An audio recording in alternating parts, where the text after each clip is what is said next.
feeling wala guys kung nagalakat ka di. I don't care na kung do kadamo sa mga tao because today is a Sunday. So I think there are a lot of people visiting Kandy in Prambanan. Hindi naman siya sila nga daw ilay man sa Cambodia. Same. Pero ang feeling balagay nga you're walking sa mga steps nga ko ng mga ancient ng mga tao dito sa Yogyakarta. So with all my knowledge, basta ancient to Hindu temples actually.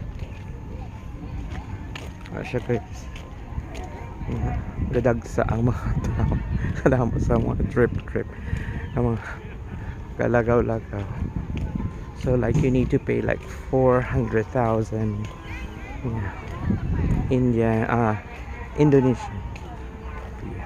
So nagka-photo sila dyan sa Prambanan. Tapos kita niya kay wala food. So